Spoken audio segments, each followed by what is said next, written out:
All right, so in addition to the scientists that we had talk this morning to us giving the presentations, we're going to invite Roxi Beck to the table as well.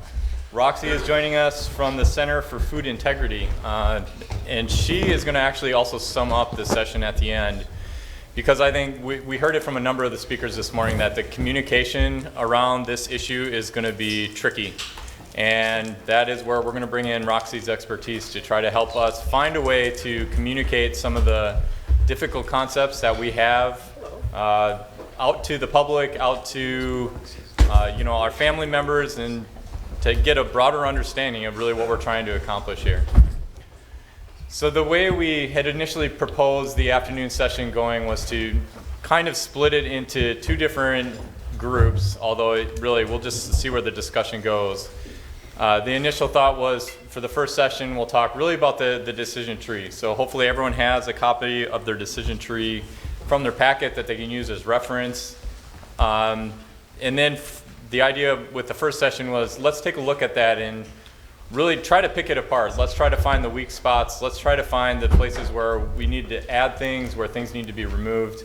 What are the problems with some of the different things that we have on that decision tree so that we can really try to gain consensus, or at least some alignment on whether or not this makes sense as a proactive approach. So with that, let me see if anyone wants to make any initial comments. And barring that, we'll ask for questions. So if I have a list of questions myself, but if anyone has questions or comments they'd like to make on the decision tree, definitely welcome those at this point as well. And we already have a volunteer. Hi, Steve Roberts, University of Florida. As I look at the decision tree, actually, do you want to project the decision tree? Yeah, that's since good. We're going to talk about it.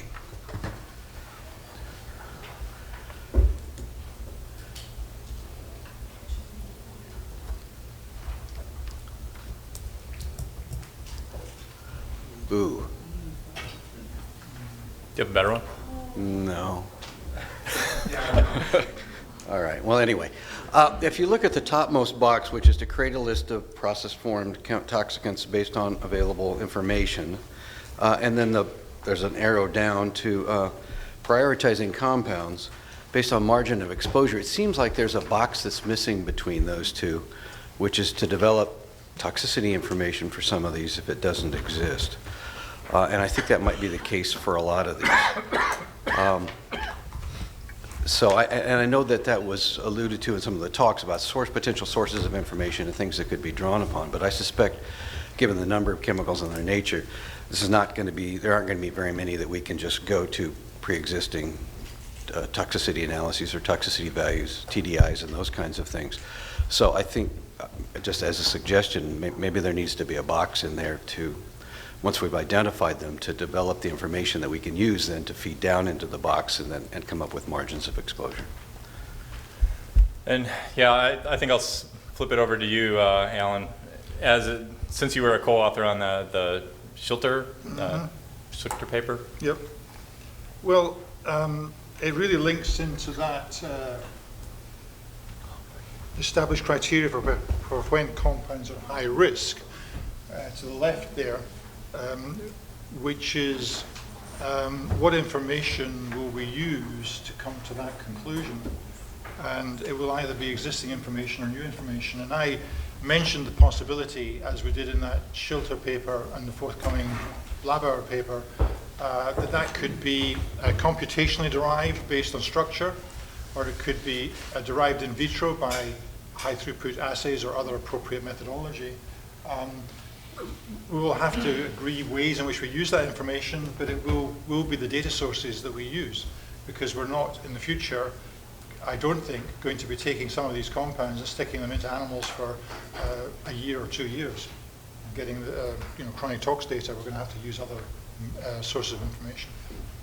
I think that we underutilize read across, and I think that the new methods that we're developing on chemometric approaches and toxicological profiling in vitro will allow us to do a better job in the future of identifying toxicologically relevant analogues and reading across from a broader toxicological information base on something that we already have data on to something which we don't have. So these are some of the ideas that are being played with to fill in those gaps. Mind if I offer Yeah, another way? please. It's just a follow-up to what Dr. Boobis said. So I'm wondering, as I'm thinking about this, and as you go through the flow chart and you get down to the point where you're trying to make decisions about mitigation, about the informational value that you get from different approaches. And for example, if you were to do, you might accept the fact that a chemical activated a receptor in an in vitro screening step, and that might be useful for prioritization, but would that be sufficient information to then proceed through the flow chart and start mitigating?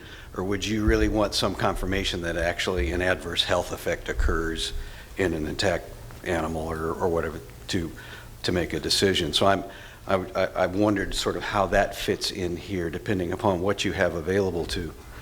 In the way of toxicity information, are there different levels or different extents to which we would go through this process, or whether at some point you would say, hey, I need something more substantial than a cell assay to make a mitigation decision, for example? Well, I mean, it's a fair point. Tiered approaches to toxicity generation have been proposed. They're in the HESI roadmap.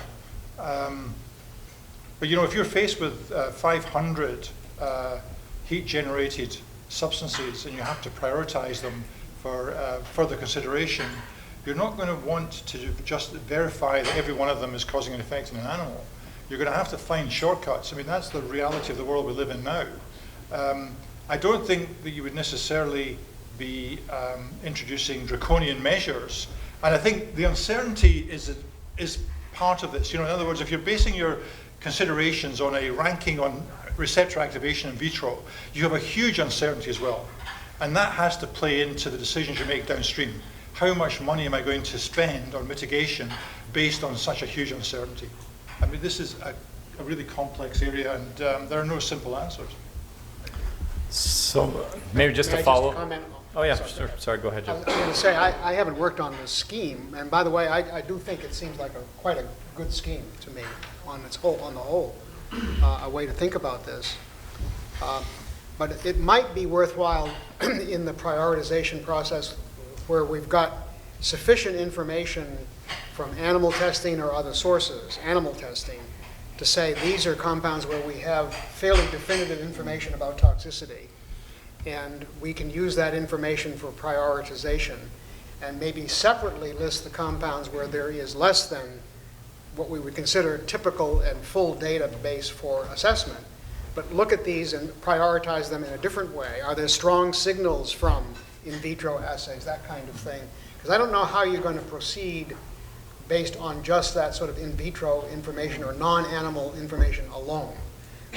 You may say there's a strong enough signal here that we ought to get some testing data, something like that, but maybe the list could be divided in that way without losing a lot. And so you then focus on things where there's really a strong database, sufficiently strong, to make some definitive statements about risk. So you might divide it initially in that way, just a thought. No, I think that makes sense. So maybe provide me historical information. How have these compounds been identified previously? So how is it that acrylamide decided to be on everyone's priority list, or 3-MCPD, or furans? You got it in the newspaper. I think so. So I feel like this group can agree that the way they've been prioritized because they before. were identified serendipitously or incidentally in food, but there was a toxicological database already in existence. So acrylamide had been tested. It was a potent neurotoxin, occupational exposure caused neurotoxicity. There was evidence it was carcinogenic in animals, although not as robust, and that's why further study was done. But we already had the data, furan the same. We had a good toxic, because these were chemicals that were used industrially anyway. They weren't just being generated by processing food. So we had generated a database on them, and we could go back to that. But let me just add to that. There's actually a long list of processed chemicals that go back well before acrylamide. Oh yeah. Back into the pHs. yeah. So there's a lot here to work on. Why they became sort of front and center, I'm not quite sure I know that track. But Oh, that's a different question. yeah, that's why did it become all of a sudden front and center for consideration? But there's a long list of chemicals in this category, Well, I think it didn't help. and they've been when- known for a long time. Yeah, but it didn't help when they did the margin of exposure and discovered it was Small. less than 100 Yeah. in the high percentile consumers for something they claimed was a genotoxic carcinogen. Yeah, that's true. That was a red flag. There was a heat talks project. within Yes, their in compound EU. that generated a Yeah. number of compounds. It did. Question can I ask a question too? Please. On the flow chart, third box down, it says calculate current pre-mitigation exposure for high priority compounds. Wouldn't that exposure estimate have been done as part of the prioritization where you do margin of exposure and so on? Well, We need that third box. this is the question I was asking, and I'm not sure whether those boxes might be inverted. But that's something for the group to think about going forward. Because it's a catch-22. You need your exposure to calculate your margin Yeah, exposure. yeah, it is. Yeah. Probably should be. Heidi Balgett Just has to add on something that Alan just said, though, is there any need, I don't know if this thought occurred to me earlier, any need to consider other sources of these same compounds? Because some of them Yes. are widespread. PAHs are everywhere in the environment. Do we consider this use or this exposure in that broader context? Maybe this is small relative to the broader context. I don't know. Well, I think if you're going to argue the same if you're looking at what impact is reducing the contaminant in a single foodstuff have on total exposure, and you decide that it's absolutely trivial because it's in everything, then it turns out that only 1% of total exposure comes from our diet. It seems pointless to mitigate. Yeah. So that says to me there ought to be a consideration of total exposure. Other sources of exposure. Other sources. Yeah. Some non-foods. Yeah. Yeah, because some of them, I'm sure, are quite widespread. Very much so. And in fact, it could be even dietary exposure which isn't through processing. Oh. I mean, there could be other ways of getting Natural occurrence. Yeah, natural occurrence, sir. Contamination. Yes. Lots of good questions. So we've got a question back there. Yeah, you. So thanks very much, Paul, for a great session. This is really good. I very appreciate the importance of having a consistent framework for even us as industry to get a sense for prioritization. So I think this is exactly the type of conversation that we need to be having. I do have a few questions and sort of digging further into the details of the framework. And the first, and I think it ties into the conversation you currently have been having, is for the box that says, does current exposure represent a health risk?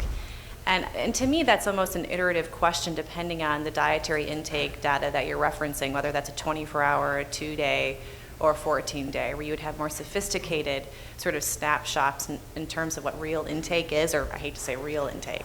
So I think my question is, where does the more sophisticated dietary intake methodologies come into play within this framework? Is it earlier? Is it within that box? Is it later? How do we factor that in? I guess somebody wants me to answer. Yeah, I'll say something that might. That's a good question.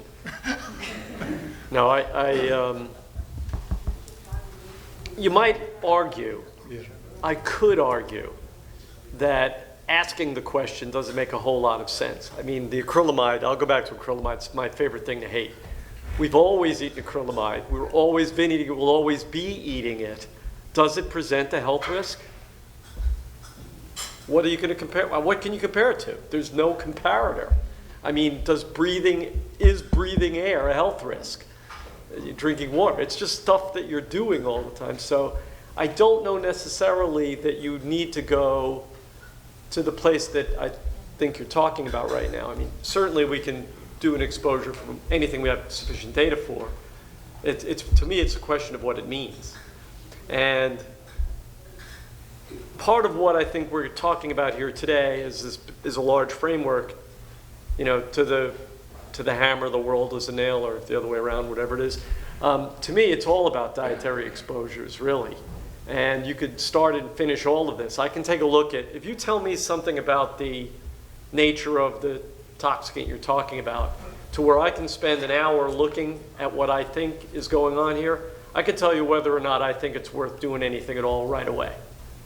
You know, it's not particularly sophisticated, but it can get you somewhere. So early on in acrylamide, as it ramped way up to being in everything, okay, you're done as far as the exposure assessor is concerned. And it's, you know, it's nice over 10 years to have your thoughts borne out by actual data, but you do the same sort of thing on anything. I was trying to come up with something earlier. Something that's acutely toxic would be more interesting or more specific to where you could actually get in and say, okay, we need to look, or maybe methylmercury in fish is a place to go. But even that, you don't mitigate, really. You just tell people to eat less fish. But you get to those answers, or you can get to those answers quickly, I think. But to me, it all starts. You put exposure right up there once you've decided you want to look at something. So just on the acutely toxic point, acrylamide is fairly toxic, neurotoxic. Right.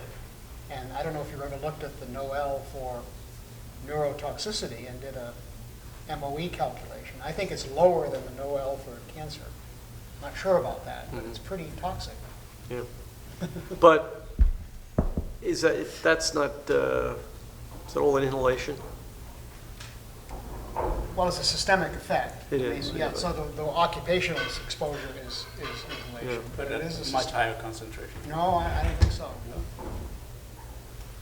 It's worth looking at, I'm saying. I know I'm in the wrong agency, but when the EFSA reevaluation is published, that's in there. I know they consider it. Yeah. So I may be wrong on that. Two But maybe endpoints. someone knows better The than difference I. is that you would want a larger margin exposure on the carcinogenicity than you would need for the neurotoxicity. So it depends where the NOEL is. Yeah.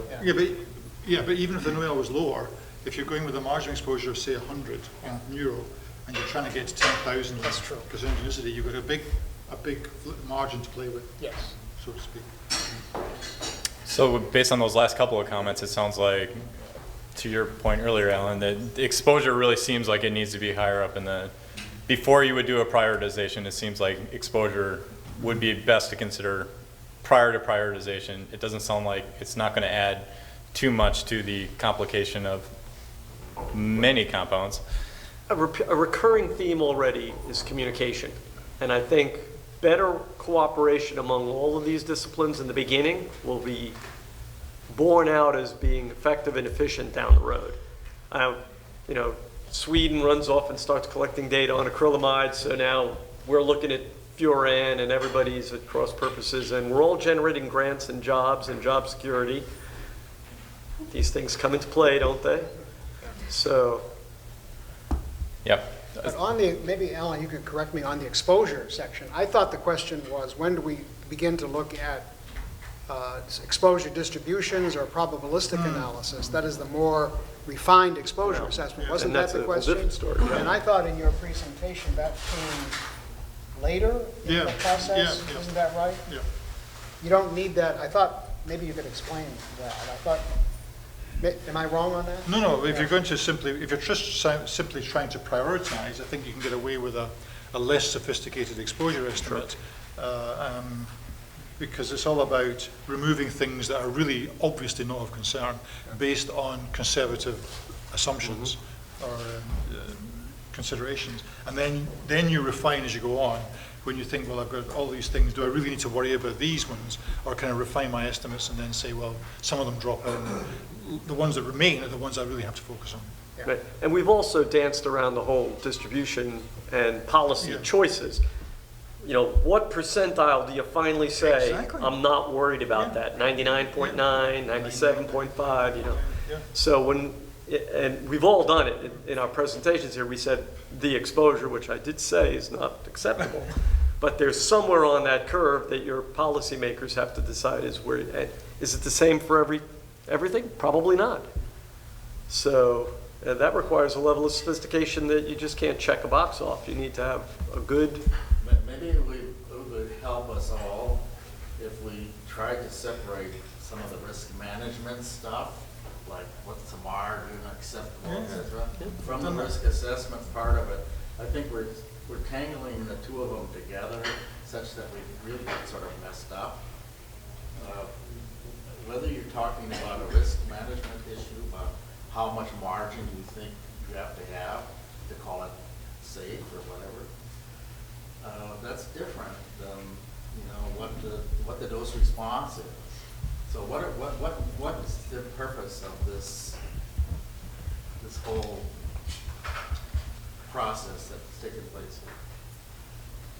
Do you follow what? Yeah, I was trying to distinguish where there needs to be a policy decision on the target you're trying to achieve, which may be a margin of exposure or achieving a given reference dose or whatever, and the methodology, the scientific considerations that go into trying to find out whether you've hit that target or range. There's also protecting the fool versus the damn fool or the GD fool. Okay, I mean that's a risk management. Exactly, all of these and are. If we don't separate that from our abilities to try to come up with the dose response, we'll be confused all the time. But there are some parts of risk assessment which are strictly speaking risk management decisions, but that are now embedded in risk assessment. And a typical example is the choice of a safety factor and the derivation of a reference dose. Now that is now what the risk assessor does.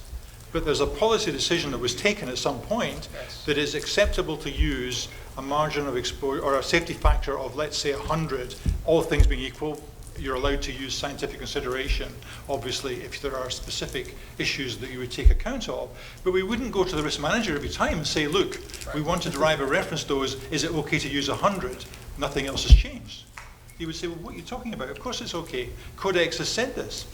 The EPA, FDA have said this. EFSA says this. So they were all doing risk management when they said they were doing something else. Yeah, but this is, so we're working within a risk analysis framework which says certain things are policy decisions. What is, if you haven't got a bright line to, which you're clearly on the right side of, you can make you can reach a conclusion. If there's a grey area, that needs input from policy. Yeah, I agree with what Alan said here. I think things like the ADI or RFD, sure they have a policy component that's, you said, long embedded in them and widely accepted. So as an ultimate goal, I don't have any, you know, it is risk management, but I don't have any problem incorporating that into the scheme.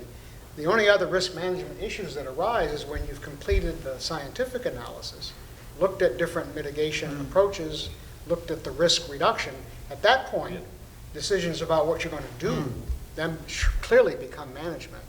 But I don't see anything else in the scheme that is... What you do, I mean, if you're incorporating a margin, okay, a risk management margin, a policy margin, that affects how you think of what you're going to do about it.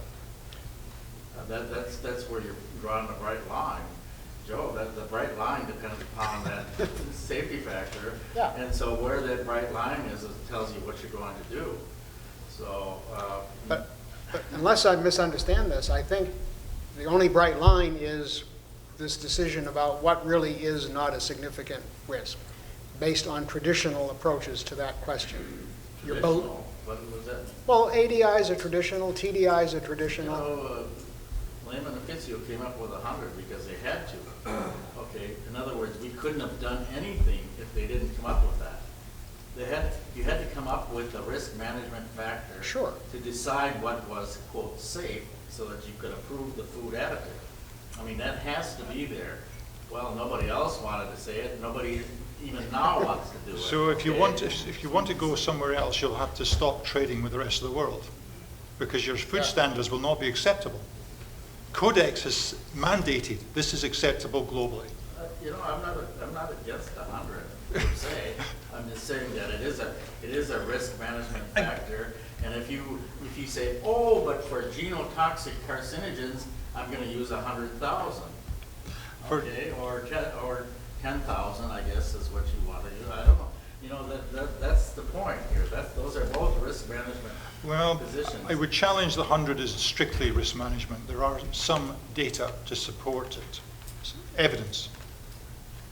You know, it makes reasonable sense that 100-fold might be sort of the uncertainty in. No, but where we have data, it supports 100 as being a reasonable value to use. I mean, in terms of the actual experimental observation. So I think a lot of this comes back to, I think, one of the issues that I want to touch upon a little bit later about, I think, Joe, what you brought up about qualitative risk assessment and using that to evaluate different mitigation programs. But maybe before we get to that, we do have a question in the back. Hi, I'm Carl Winter, University of California at Davis. I want to say thank you guys for, providing all this great information. It's wonderful to have these discussions and have some real leaders in the field talking about these things.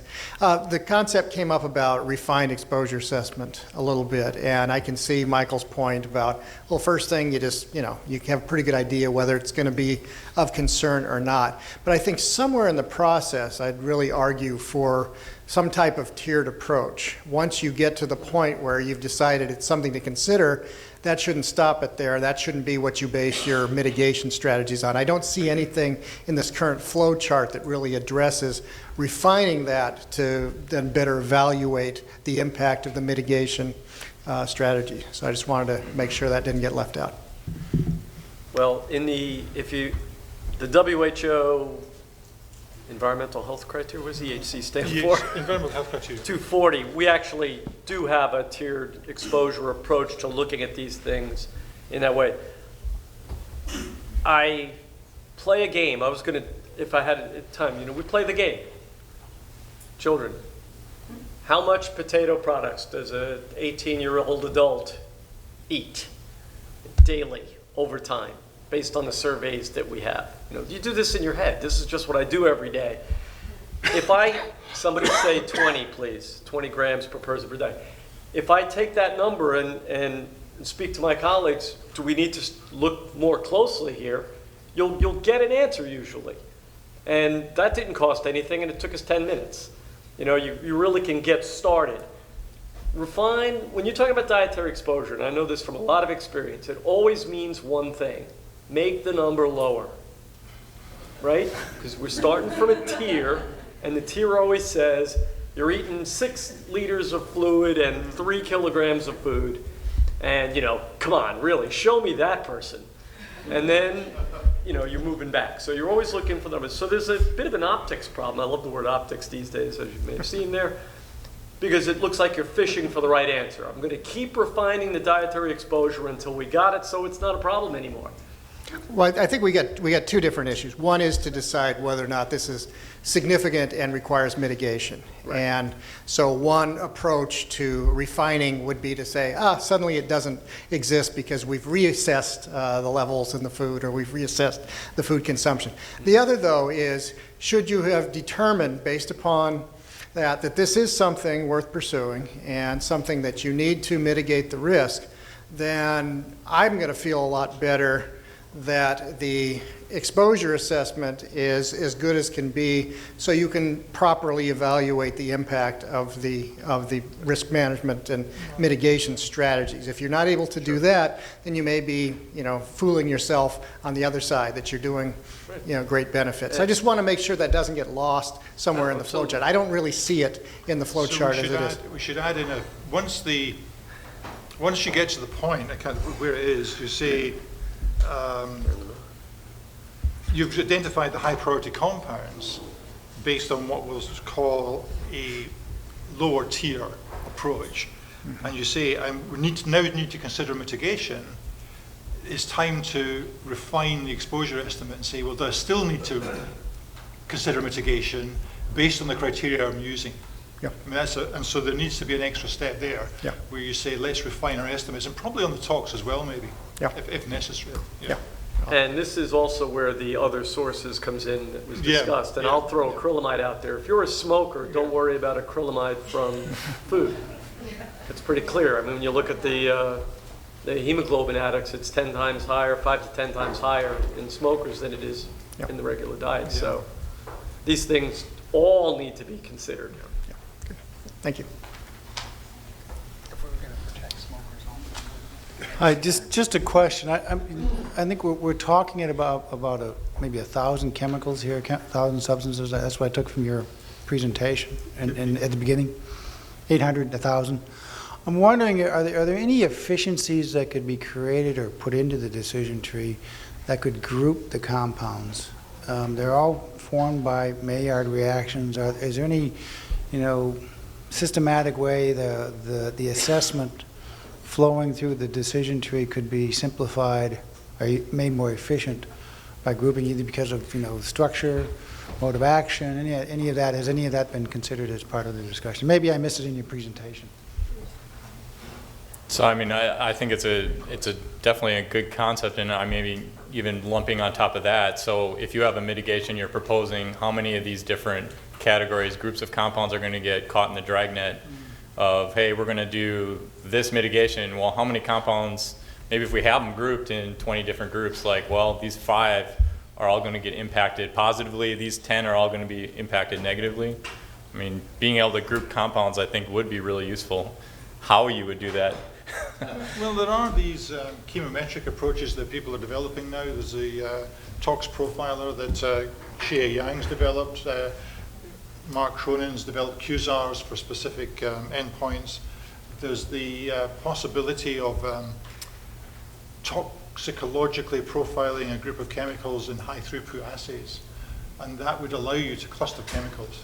I mean, I think it's really the way people are moving. This whole idea that each chemical is treated as an independent entity and ignores the vast amount of information the structural analogues contain is to throw away a lot of useful information. So grouping them is really important, and we're going to get better at it. There are methods developing. ECHA in Europe is putting a huge amount of effort to try and get this done properly. But let me just ask about the grouping. Is that intended to be another kind of prioritization process then? What is the purpose of that? Assessing them as a group. You're asking about I was assessing thinking the whole in group terms of together. prioritization, but also in terms of if you have for example, if the grouping is based on a particular tox endpoint, Yeah. You could do the whole. you could do the whole group as one, and you could do your exposure assessment for all of them and say, look, for this assessment, for this mitigation. Yeah, you that can makes think a lot of, sense. we did this for the heterocyclic amines were largely considered as a group, the polycyclic aromatics as a group, and then you can refine the group by ranking them within the group for potency if you need to. Yep. Joe? Joe Smeka, great presentations. This is really a very interesting discussion. I want to take a step back and look a little bit at the risk assessment. I think all the speakers talked about uncertainty, but I don't often see that risk assessments really articulate that uncertainty, and that's normally done in terms of a sensitivity analysis. And I think we need to have more of that, not only because it really provides a better estimate of the full range of risk, rather than we tend to talk about it as a point, but it's always a range. But it also gives you a sense of your level of certainty around your estimate. If the range is really wide, then clearly you're not so confident of that risk. So I think it's really important that that becomes better articulated in the risk assessment. It may be a footnote. I don't see it added as a point, but definitely an important footnote. And then there's another element of the uncertainty that I'm not sure that I heard anyone talk about. And if you go back to the noted philosopher Donald Rumsfeld and his point about the unknown unknowns, and so there's always that element of any risk assessment. And so you really don't know, and I think, Joe, you talked about it, any change is going to lead to some other change. It has to lead to that change. You may not even know what that change is. You may have no sense of what that change is. So I think risk mitigation has to be prepared to deal with this unknown change and always be able to put that in balance with whatever action is being taken. Thank you. So the risk assessors have a term for that last category, deep uncertainty, right? So, meaning you don't know a damn thing about what you don't know. That's very hard to deal with. But the others should be dealt with. I would just make one point. I agree with what you said, that in the decision tree, and I think this decision tree that Alan presented would probably look at it the same way, but the decision tree I presented from Science and Decision says what you need to do in the planning process is decide for this problem that you're trying to address not only what the risk assessment is that you need to do, but also what the level of uncertainty analysis is appropriate for the problem. In other words, you don't want to, uncertainty do it well is difficult. It's difficult not only to do, but also to explain. That's even communicate. Yeah. So you want to save it when you're really making very tough decisions, the tough decisions where everything might come together at the end where you're trying to make a decision. You want to have a very good uncertainty analysis at that point. But I don't think every analysis requires a very detailed exposition of uncertainty, and you ought to decide that up front. I guess, there was some work done in Europe on trying to get a handle on this uncertainty question, and we looked at it from the point of view of subjective uncertainty and objective uncertainty, and you can use sensitivity analysis and objective uncertainty, but you need some other way of communicating subjective uncertainty. And there was a very strong push from some that we give probabilities to these subjective uncertainties. In other words, what's my estimate of the probability of the value being what I say it is? And others said, well, that we should use textual descriptors. It's very likely or very unlikely. And we went to the social scientists and said, what's the better way? The social scientists said, well, there is no right way. It's very contextual. Some people have a better understanding of one presentation, some the other. And there was no agreement. We haven't yet reached a position as to how best to communicate that information, except that we should communicate it. Yeah.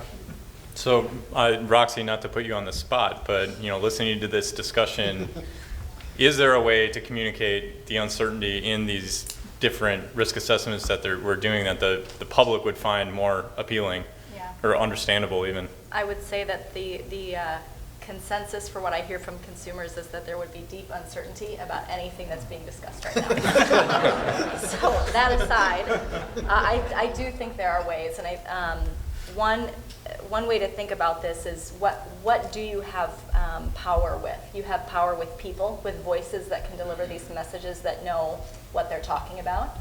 You have power in pictures, and you have power in numbers. And when I say that, I looked at this and said, okay, if I can know something that I know, and it wouldn't be chemical compounds, but maybe some of the risks that I would face as a consumer that we try to talk with. What are some of the risks they have? What are some of the decisions they need to make that could be parallel to the type of process we're working through? And so talking through, you're never going to be able to get into the detailed level of discussion that we're having here today with consumers, with the media, with constituents that don't know half of what you know. And the biggest danger is assuming anybody knows a fraction of what you know. You all know way too much about the topic, correct? So think about when it comes to answering specific questions, you've got to understand the details, but you have to know your audience to be able to communicate them effectively. So talking about, first and foremost, who you are as people and how you're dedicated to these challenges is going to be really important in establishing a level of trust where people can actually agree that you are fit for making these decisions on their behalf. Because what you're talking about is a chemical compound that presents risk or danger for their kid or their grandkid, right, or themselves. So some of the things that I wrote down are a 12-step process. When they say, how are you making these decisions? Well, that's a wonderful question. Nobody's more concerned about this. We've, in fact, dedicated our life and our career to the study of this, and we actually have a 12-step process, or whatever it ends up being, to ensuring that. And the first is making sure that we prioritize and look at the things that they're of the highest risk. The other, this uncertainty that keeps coming up. I think, Dr. Rodricks, I think you said earlier, as it relates to uncertainty, we have to apply science, but we also have to apply some assumptions, just like you do in your day-to-day life. And pick a scenario. Maybe it's driving. Something that everybody can generally connect with. You have to you have to decide about what you know, and that is the science that we use to guide our decisions, our education. We know the rules of the road, if you will, when we get on the road, and we have to make some assumptions about what's going on in this chemical analysis in the research labs. You also have to make assumptions about your environment and the people around you and what you see moving and shaking on those roadways. So the uncertainty that exists is very real within this world that we're trying to crack, right? But we have to be comfortable with the fact that we know a lot, and we have to start with that basis. And we also have to make assumptions, and that's why we've dedicated our careers to understanding what those, to being able to be in a position where the assumptions we make are really good assumptions, and we'll figure out through our process if they're not. A couple others, I said there's power in pictures, and I think anytime you have a great spokesperson, but also give visuals to media, to policymakers, to the general consumer, you're going to have a real strong framework for communicating. The Risk 21 roadmap, the green, yellow, red, that's very understandable, and you can help people understand there are some things that are in that red, and we've got to focus. There are other things that are green, and obviously we're okay. These are simple things, but any of those ways that you can put your scientist hat aside, which is not what you're trained to do, which is not what you worked your whole life to do. But for consumers, that's hard for them to connect, so you have to try to put it in their language. The power in numbers piece, I think this whole session and the outcomes of this session will be really powerful in saying all of these entities came together, and at the end, hopefully you've all agreed on a framework with which you can agree is the right way to move forward. So when you talk about a number of bodies, not physical bodies, but entities or different groups that have come together all agree on this sort of approach, I think that'll be really impactful for consumer, for any level of communications that's outside of this circle. Well, thanks. Yeah, keep it simple. I think that's a message we've heard a lot, which is certainly not our training. Could I ask a question then? Yeah, one more. Okay. Not just simple. Don't confuse the other word that comes after keep it simple. The keep it simple, stupid, right? It's not about dumbing down anything for consumers. It's about making it relevant. And I think we get that confused oftentimes because we want to. You all are so incredibly knowledgeable about all of these things, and you want to be able to talk at that level. And it's wonderful among your peers. When you get to consumers, they just can't connect with it. And so if you can't break it down in a way that's relevant to them, that's why I say, use something that most of us have exposure to, driving, eating. Utilizing those is going to be a way that they understand this is relevant to me, this matters to me, and this person that's making these decisions on my behalf actually has my best interest in mind. Yeah. Let me ask you a question then, just while we're on this topic of communication. There's a very large literature in social psychology about how people perceive risks. Yes. This has been understudied by many excellent academics for several decades. And there are a lot of things where the ordinary perception of risk is different from what the experts think, how experts think about risk. That's very clear. And even experts perceive risk some way, the way most people perceive risk. So and you have to take that into account when you're talking to people about risks. One of the ones, and there are several that might apply here, but one of the ones that I would ask you about is that it is clear people perceive natural sources of chemicals to be much, much safer than any industrially produced chemicals. Correct. There's a huge gap. So if it's natural, it's fine. I kind of tend to think of substances like these process-formed compounds, many of them, which have been in food for, several people have said, a long, long time. Let's just put it that way. Maybe some more recently. I think you made the point we are changing the way we process foods.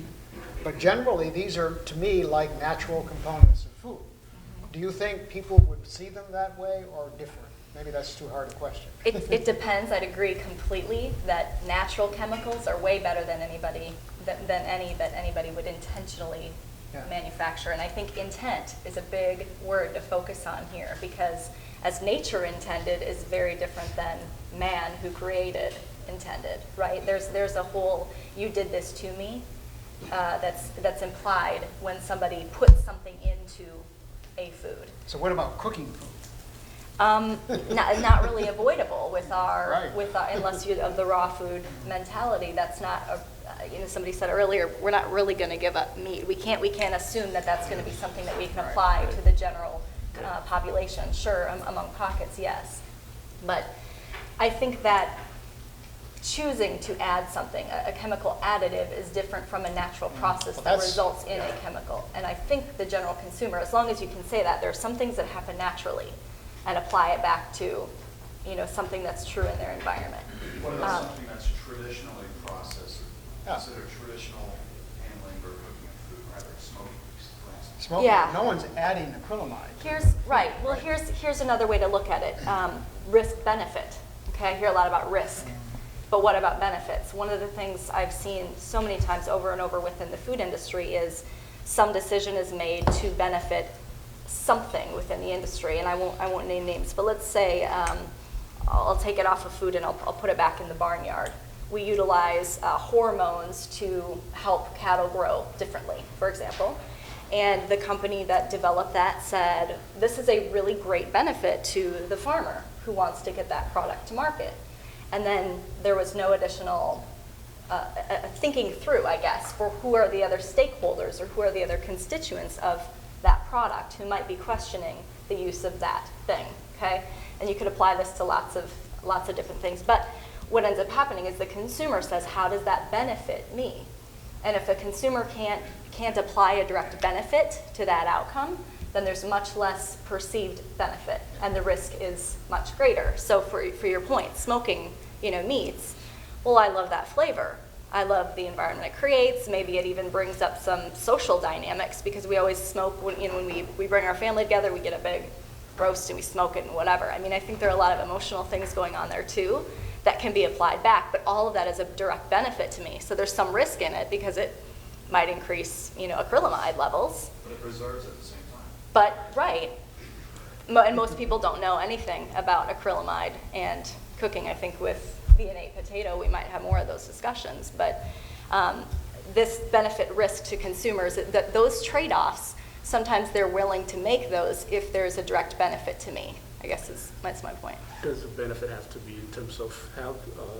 For example, the milk example, a consumer could possibly say a benefit to him or her is that if the farmer uses hormones, produces more milk. Yep. Milk would be cheaper to buy on the market. If the industry has thought through that if they've established the value proposition for every stakeholder in the food chain, then yes. But if you're on the defense and you're having to say, how does that hormone use, increased production, maybe cheaper product or more abundant product, however you see that, if that's not thought through and you're on the defense, that's a much harder benefit to sell, because still people won't, in that case, people won't trade a perceived health issue for an economic benefit. This is just adding layers and layers of more complexity. That's what we're here for. It's an idea to make it simple. Yes, it's very hard to make it simple. Sandman and all those people a couple decades ago, they spent a whole lot of time on this stuff, but I think that's what people realize. This is making it so complex that we can never get out of this morass. Yeah, but so everybody has sort of dropped back to, let's look at the risk. Yeah, but that's the problem. I mean, it's interesting because I have a feeling, a suspicion that the consumer, because of psychosocial benefit, socioeconomic benefit, has a higher tolerance of some things than the regulators have based on a purely risk-based approach. So, some of the things we would do around our own domestic environment, because it brings us together, we like it, and so on and so forth. And then the risk assessor, the regulator says, oh, you should really not do that because it's bad for you. Mm-hmm. Absolutely. And then interesting to see where the interface is there to get that stakeholder feedback. We did some qualitative research on choice, and if you took people's choice away in a regulated fashion, would they be okay with that? And first and foremost, consumers did not believe that would ever happen. Once we got them to understand it actually is happening, and here are some examples of that, the general feedback, and we heard this in every group we talked to, I make good choices, I'm capable, I know enough, and if I don't, I know where to go to get more information. but don't you dare take away my Twinkies, Oreos, and there was one other, and I can't, oh, Doritos. Twinkies, Oreos, or Doritos. In every group we talked with, that statement came out at least once, and these were all moms. So they do feel very, and where we see some things being regulated, maybe not those products today, but where we do see some of those regulations, yeah, there might be more risk being tolerated with the consumer group. Oh, it's a really great discussion. CJ, now you're up. Yeah, I almost forgot my questions. So, CJ Sinko from Mars Chocolate, and thank you for this great discussion. As a non-toxicologist, I've been able to follow, and this is great, and I appreciate that. So, one simple thing on the chart, on the bottom you have negative between migration effort are not recommended, right? So, could that be negative and neutral? Because you might have a no effect, right? Yeah, so I mean, I almost wonder, getting back to I think what Mike was talking about when he was using his hand gestures, so you can either be above it or below it, or you got this goofy middle part. Yeah, yeah. I think that's definitely going to be one of the challenges with this, and I think, again, getting back to what Joe said about the quantitative ways that we can figure out what the risk is and what the changes in your risk profile is, and I think that's probably something else that we need to get around to is how are we going to quantitatively assess what a risk is. Yeah. And I think maybe even building off of what Roxy said, I think maybe one of the ways that we can communicate to the public of, well, look, we have this process form compound that is in food. We evaluated 5 different mitigation efforts: consumer guidance, establishing MLs, putting in a code of practice. We looked at all those different things and combinations. Here's 5, and we looked at the quantitative risk, and we picked the number that actually was going to make a difference. Or we looked at them all, and none of them were going to make a difference. I mean, but the trick, of course, there is to find a way to quantitatively compare the different mitigation efforts, and that's probably where the hardest part's going to be in. Great. And then next thought, and this, you know, anybody from the panel can answer this one, but great decision tree and all, but would you handle it differently for high-risk individuals? Like, would you follow the same decision tree pathway, or would it actually be somewhat different? So Who's a high risk? What is high risk? I don't know. High risk for what? I think that Elderly, young, I don't know. well, people have sensitivities, right? no. Where's the evidence for that? So I think that, does that come into the place where you're looking at the safe values? So if you're going to establish a bright line, you're always considering sensitive population when you establish that bright line. So MOE is going to take that into consideration, as you showed in the EFSA. Unless you have, and if you had information, and I did specify you need to think about what is the population or subpopulation that's being exposed. Right. And it might be, for example, infants and adults. And infants, you've got a very good reason to think infants will be more sensitive than the adults, not just on exposure but on response. Then you would use a different consideration of where your margins are. Right. You'd use the same approach, but you'd use different numbers. Yeah, so genotoxic carcinogens are probably more dangerous very early in life than later. So if there's maybe some product directed primarily toward small children, you might add a factor there. That kind of, there's a precedent for that kind of. And if you had a toxicological effect and you had good evidence there was a genetic variation within the population that conferred greater susceptibility on a subset of the population, you would then decide, well, how would that impact on my considerations on the margins I would need to have to protect that population? And then you might even go further and think, well, can I have a differential mitigation strategy? You know, in other areas we do that. For allergens we do that. Yeah. I mean, And I would say consumers are pretty good about being perceptive about that. We were talking about if you're pregnant, you know, nursing, those types of things. If you have an allergy, if you have a certain type, what is it? Phenol. Yeah, that one. You know, then this is not a product for you. I mean, I think we're used to seeing that, and if you are an affected population with something like that, you're looking for it. I don't know if you're talking about a different type of population, but I think those things are very helpful in informing the public, and I feel like they are pretty good about knowing when it's them. When am I a part of that crowd or not? Right. Thank you.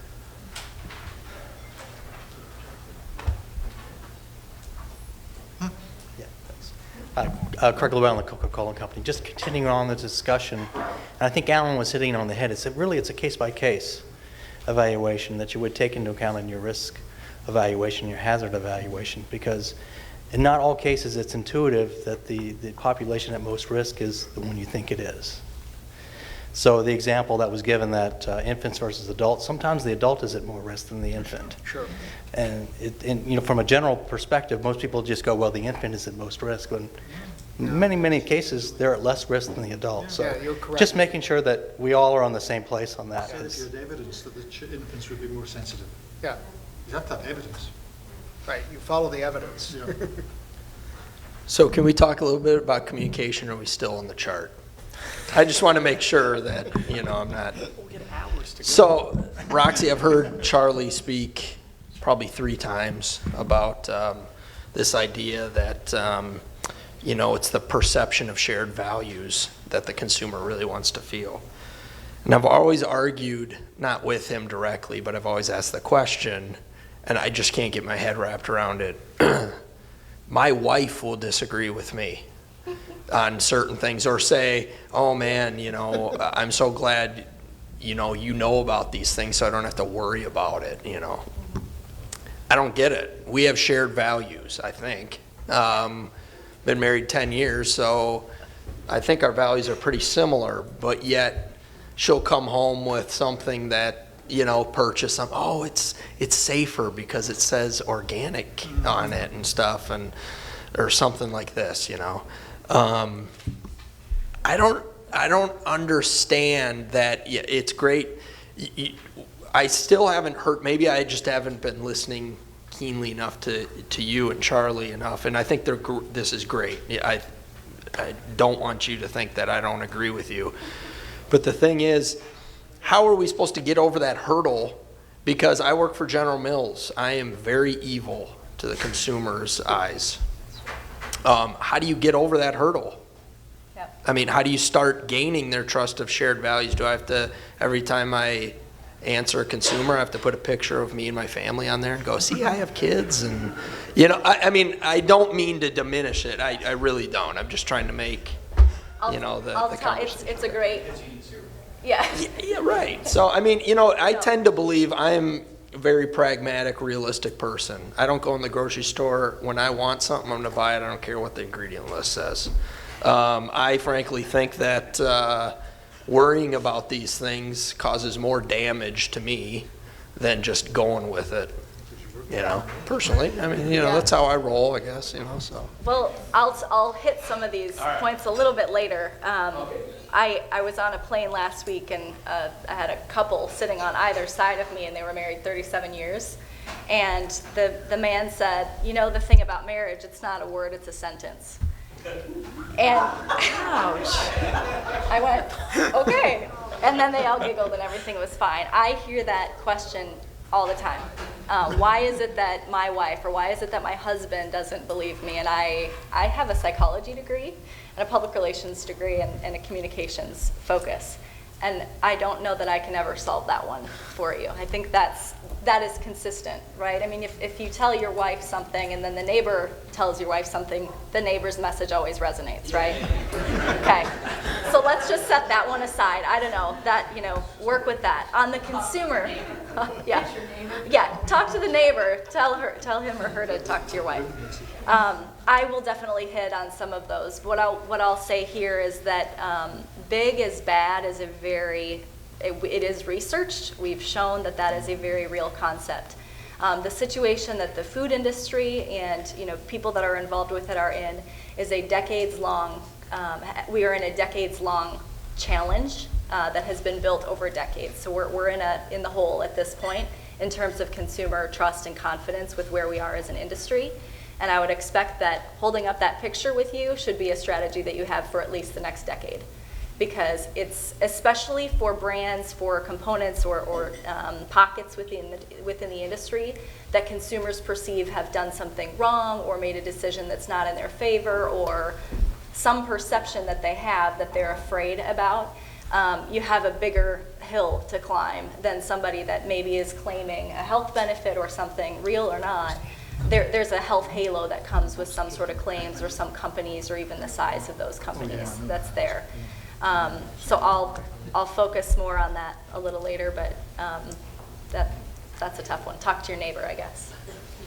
May I just add one comment here, though? Something you said reminded me to say that the level of science education, at least in this country, is abysmal generally.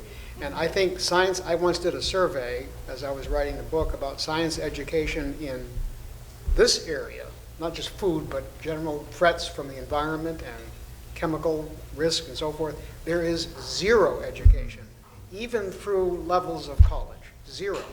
So when someone says organic food must be safer, I'm not surprised. I mean, why would they think anything else? Yep. So where is the education that tells them that's a false idea? We do an abysmal job in education in this area, abysmal. And many people can very quickly identify what it is they fear. So they'll opt out of what they fear. They don't necessarily know what they're opting into because they don't have the education to support that decision. But they know very clearly what they don't like. Yeah, but it's also true amongst lawmakers as well. That Especially. a survey in Britain and in Europe showed that less than 5% had any background in science. Go ahead, Amy. So in going back to the decision tree, I actually have a question for Nega, so my apologies for putting you on the spot here.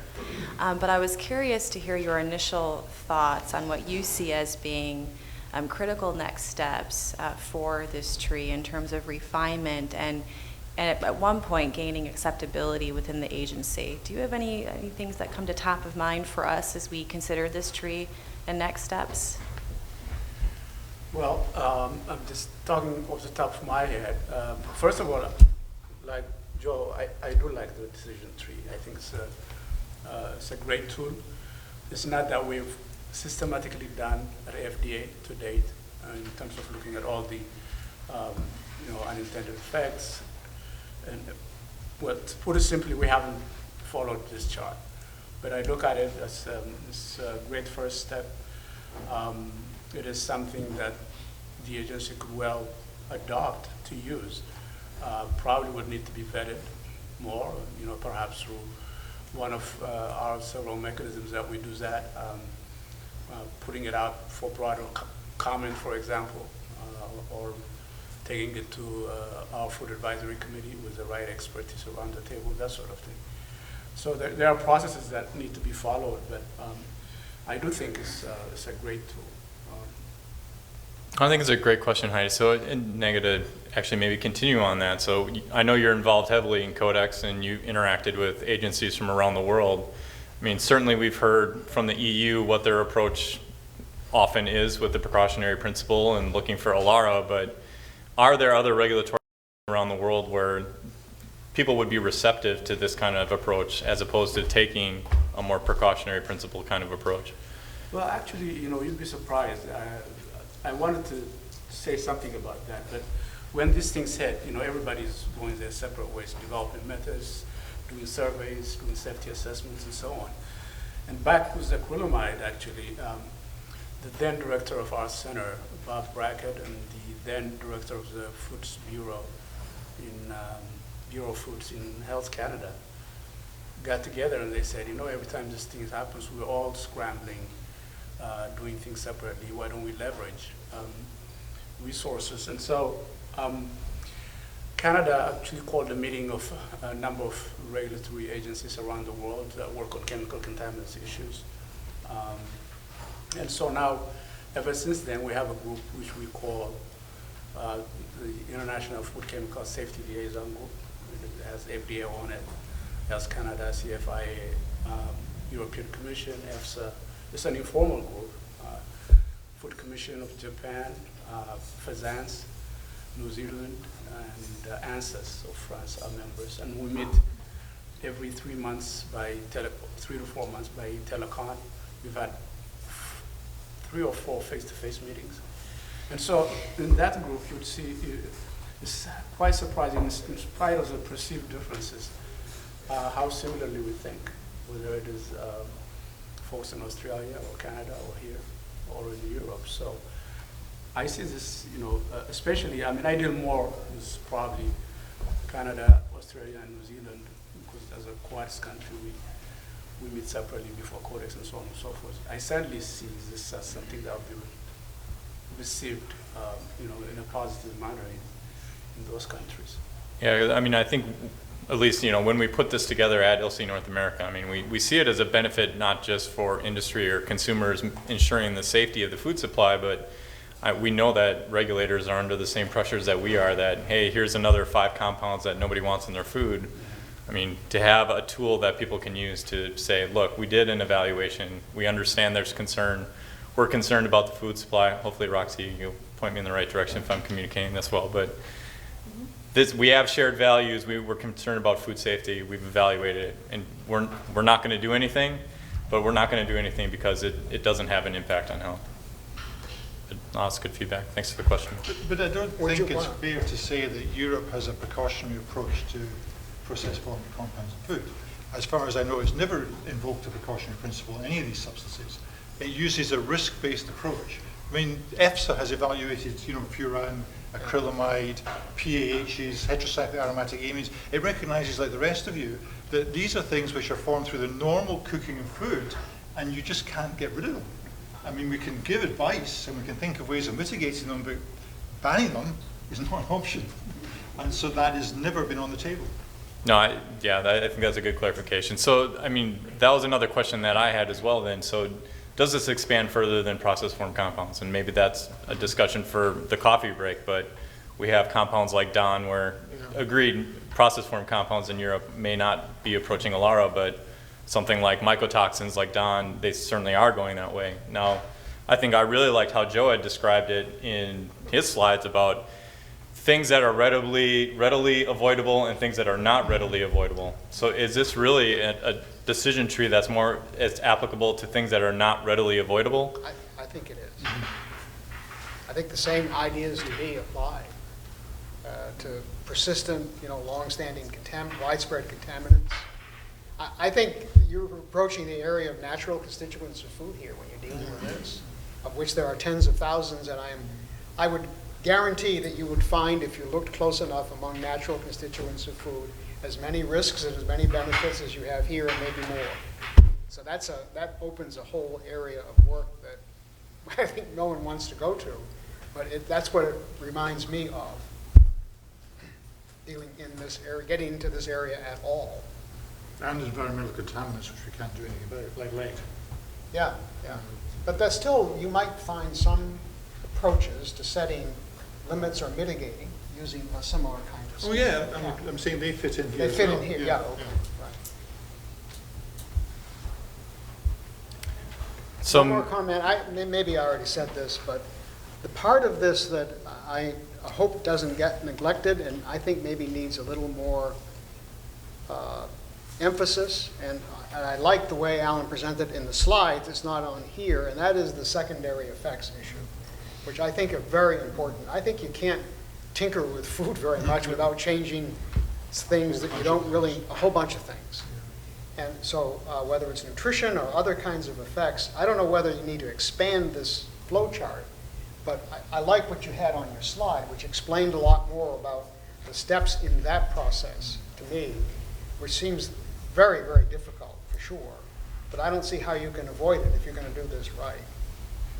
And I think with that, I think we're hoping we can tie into some of the things that have already been established. So hopefully, for some of the steps that we have in this process, we'll be able to just say reference BRAFO as an example of how to consider that. How to do that.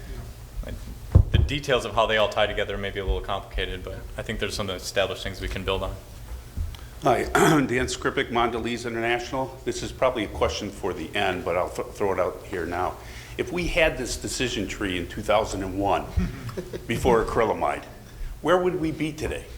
I mean, you think about, and I've heard conflicting information from some of you, but would we, going through this, would we have still put the hundreds of millions of dollars into mitigation? Saved a lot of money. Hopefully. Yeah. I don't know. We had Mike. Because we didn't do it. And you told you, don't waste your money. We probably wasted a lot of money. Don't look at me. Ooh, look, candy. Yeah, no, one thing that I haven't heard anybody mention, and maybe it's more a subtlety of the science than anything else, is the interaction between the distribution of dietary exposure and the shape of the dose response curve really matters a lot.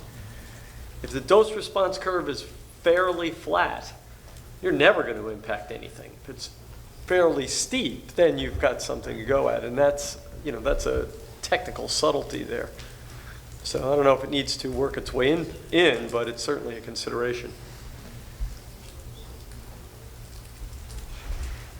So I guess the question on acrylamide in 2001 does raise a question. Another issue is the intention to run through some case studies with this?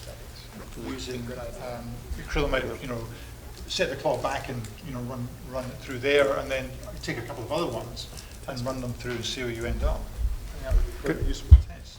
No, I think that'd be really helpful. So that was one of the big things that the Food Chemical Safety Group discussed. And one of the challenges we had were to find examples that were enough information to build a compelling story, both on the side where you would go through the decision tree and maybe for acrylamide you'd decide not to mitigate, but even on the other side as well, you want to make sure that you're mitigating against things that really do have a significant health risk. So identifying examples on both sides was something that we spent a lot of time discussing, but it's definitely a good idea. This is Dennis Keefe from FDA. I was just going back to Dan's point. I think if something like this had been done for acrylamide before acrylamide happened, there would have been able to be some responses by the regulatory authorities and from the industry to say, yes, we are aware of this, we're already doing something about it. And so if doing this sort of thing systematically for the process-produced chemicals now, before the next event, makes a lot of sense to me. I mean, if you think 100 million or whatever was spent was a lot, there's close to 800,000 compounds. 100 million? Isn't it more cost effective to try to get out in front of this? Yeah, I think that was another one of the thoughts that I had as we were going through this is it seems like we meaning everyone in this room has to get back out in front of the prioritization, because right now I feel like the prioritization is being dictated to us. Yeah. Someone says that the thing in your Subway sandwich bread is hazardous. Okay, now then we're just reacting. Well, I mean, I think you're exactly right, Dennis. Like, if we had that story together ahead of time, it's like, we looked at it, we went through the process, and it wasn't a risk. I think you're right. I think having a proactive approach would be really helpful. Go ahead, Andy. Okay. I really like the framework as well. There's a lot of effort on the pharmaceutical side, harmonization efforts on risk methodologies through the International Society for Pharmaceutical Engineers and ICH, et cetera. So I think this is aligning along that same philosophy. I had two questions. So one is related to scope statement or problem formulation statement. So I'm taking, just by looking at it in this conversation, that this is related to single chemical exposures, oral doses, as opposed to mixtures of possible inhalation or vaporization exposure. Think about butter flavors and other things like that, for example. So I didn't know, does it already have a written scoping problem formulation that limits it to those things? Is that the vision? I would say, so the Food Chemical Safety Group, we do focus on just the dietary oral exposure. So while there hasn't formally been a scope put together, I think that's probably where it would stick. Okay, and single chemicals, not mixture effects. Yes. Can't do it. That sounds more manageable. Yeah. So that's what I kind of figured. The second, anybody want to comment on those, or? That's next year. Mixtures will be a workshop for the future. Okay. The second thing I wanted to note is, or thinking through is, I'm used to seeing I really like the layout here, and I was thinking that initial boxes would be kind of lay out like a tiered assessment, like the WHO's cumulative risk framework, where you have sort of 3 different layers of exposure assessment tools and hazard tools, and then you kind of do a risk, and you can mix and match based on your information sources. So that could be a nice way to characterize that. It might be just a detail that's in the written document that's captured in one box in the actual framework. But that made me think about is the idea of a hierarchy of approaches. And I don't know if it's sort of a vision of, if you have an ADI, we want to use that. If we don't have an ADI, are we going to recommend specifically using a TTC? If so, by which method? Or is it going to be more like a toolkit? Here are 4 different approaches one can use to get your dose response metric. Any thoughts on that? Well, it's not in the framework, but it will be in the write-up, I'm sure. And I tried to put that into the presentation, that I think that if you've got some agreed position on the safety of a chemical, be it a TDI or an ADI, it could be a concentration limit, my specific migration limit, whatever, because of some other evaluation. You would use that. You wouldn't reinvent the wheel. If you can, and you've got the TTC, we wouldn't reinvent that. There's just been a big consultation, as you probably know, with WHO and EFSA. It's about to be, the recommendations are out for consultation. And essentially they're saying the TDC is a robust, scientifically justifiable method to use in such situations. Often exposure will be above the TDC and you've got to go to some other strategy, but it's a starting point. So I think that we would use these things, and it would be a toolbox. And I tried to list the various things where if we have these values, we'd use them. If we don't have these values, you could think about using a point of departure and an accepted margin of exposure for that type of compound. And then if you don't have that, you'd have to think, well, where do we go next? And that's the problematical area, yeah.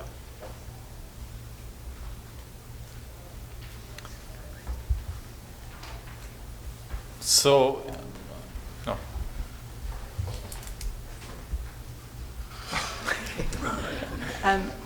Just bringing the European view to the table. So acrylamide is an extremely hot topic at the moment in Europe. We are awaiting the publication of the EFSA opinion, and we know that the risk management discussions are going to start in earnest following the publication of the opinion. I would love it if EU regulators adopted this approach, but sadly I don't think they will.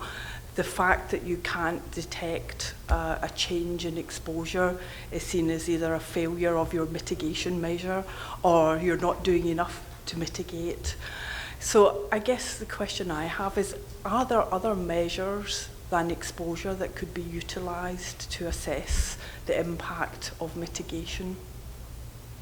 Epidemiology. Sure, you've got less people dying.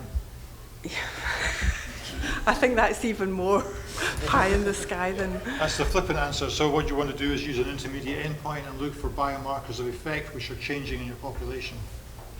Okay. And we're developing biomarkers of effect. There's big European projects on it and US projects on it, which are beginning to get mechanistically informed biomarkers that really are giving meaningful readouts. And we see the changes long before we see end organ toxicities at lower doses. And so I think there's a lot of hope there that we'll be able to use those in population surveillance programs to show that we have had an impact on some health-related intermediate response. And I think if we go away from exposure, that's pretty well all I can think of as an alternative. Hi, Cian O'Mahony from Creme Global. So just a quick question on the pre and post mitigation exposure scenarios. Is the idea that they would be consistent on either side of your decision, and like that if you're using a screening method versus a refined technique on one side, you're doing that consistently on the other side as well? Because if it wasn't, your conclusion could change on either side. So is that I think, it's something that might be worth stressing, I think. Yes, I think that's a very sound point. You wouldn't want to use a probabilistic assessment on the post-mitigation and a simple deterministic assessment on the pre-mitigation to say, oh look, we've had a huge impact. Right. That would be a little... It would work, but it's not justified. Yeah. No, I think that's a really good point. And so it almost brings me back, I think, to one of the other questions that came up here is, so if you're going to do a prioritization early on, and I think we've had a lot of discussion about, are you going to do a prioritization early? And I think a lot of good points about you having a tiered way to prioritize compounds early on. Would that be based on hazard? Would it be based on exposure? Would it be based on some crazy combination of both of those things? And I mean, how did the detail, I can find it easy to consider if we're only going to base it on exposure, then that's pretty easy to do. If we're only going to base it on hazard, that's relatively easy to do. But if we're looking at the combination of hazard and exposure, then how do you weigh those separately? Or maybe that's risk 21? That's risk. Well, no, the question I would have for Mike is that if I've got 100 or 200 or 500 compounds which are processed for in the food, how easy would it be to get reasonable estimates of exposure on that? Or would it be better for me to start prioritizing on potency and hazard and potency, and then when I've got a subset, start to think about exposure? I would guess that for the most part it would not be reasonable to assume you could get exposures easily. Okay, so I mean, if you go back to 2002 when acrylamide came up, we all went, no one had any idea. So we should think about hazard-based prioritization. Yeah. And that's what I was trying to think through, is what would we use, and it would be, we've already got this cut point agreement on points of departure and ADIs. And I was thinking we could do the exercise, look at all of the processed compounds we know of, and look at what is the maximum exposure, or reasonable maximum exposure, 90th percentile, 95th percentile, and say that if we've got an ADI which is above that, we don't need to worry about it for any compound. There are ways of getting those cut points generically, I think, on the existing database.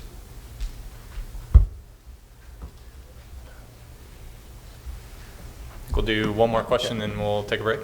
So Craig Llewellyn, Coca-Cola Company.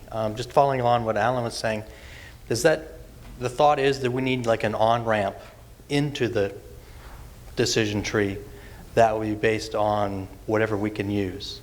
So in terms of understanding what the compound is, if we have exposure information, we have that. Or maybe simply using a TTC approach, which takes a structure-activity relationship approach and says, we really don't understand the intake of this material, but based on what we know about other related compounds, we may not need to put it into the decision tree, or is there another kick out? Well, that's the box on the extreme left, Craig, which says establish criteria for when compounds are high risk, and you could write a whole hierarchy of criteria which would lead to the conclusion that they either are high risk or of little concern, and then that would feed into the next step.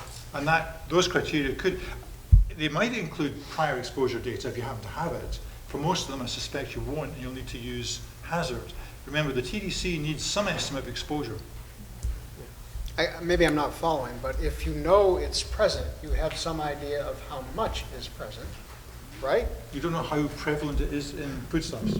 Just you don't have a wide survey of some kind. Right. In some cases, you would have an estimation as what that is. Sometimes, yeah. But in terms of the TTC, you're going to have based on structure and binning in the Kramer class. Yeah, but you still need an exposure estimate. You would have an estimation of where you are.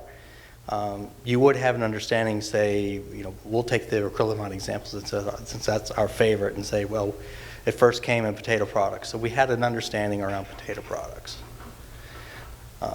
Not a great example for getting on, because it's going to take you on because acrylamide is going to be in the low and you're going to move in there. But something like that, because you're going to have some information because you have knowledge of the existence.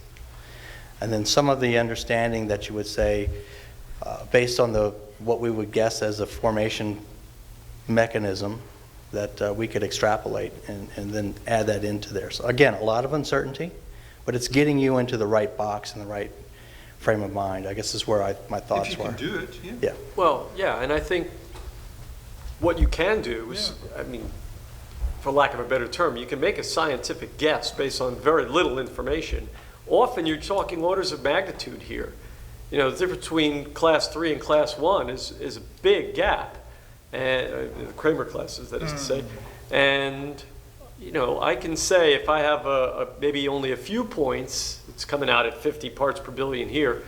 You just make a bounding assumption. If it's in a kilogram of food at that, I'm looking at 50 micrograms, and where does that fit in? Now it's up here, it's down there. At least you have a crude idea to begin. It would inform how much more effort you're going to put into these things. So if you can make the assumption that it's not going to occur in other foodstuffs that haven't measured it at any higher concentration than we've measured already, and you assume that it's in all food, and we consume a kilo of food, then you can apply the TTC. But otherwise, we're going to be struggling. So I even think, so it's about prioritization. It doesn't mean anything's dropping off the list forever. It's saying, what do we want to focus on now? So could you take TTC, the Kramer Class 1? Well, just don't worry about it. That's low priority right now. I'd just like to emphasize the point. You cannot use the TTC approach without some estimate of exposure. It's a combined approach where it uses a surrogate for tox and it uses an exposure estimate, which doesn't have to be very precise, but it has to be an estimate. So Paul, just real quick, I think this first box here in establishing the criteria, what we're hearing that needs to be fleshed out a little more, depending on the amount of information you have, there are different criteria sets that you would use. So. Yeah, no, totally agree. I think it's probably fair to say, and I don't want to put words into the mouths of the drafting group, there'll need to be this decision tree will not be something that can be looked on its own. It will need to be looked at in the context of descriptive text, which will explain all the boxes and elaborate. Yeah, good points. All right, and with that, we're going to take our afternoon coffee break.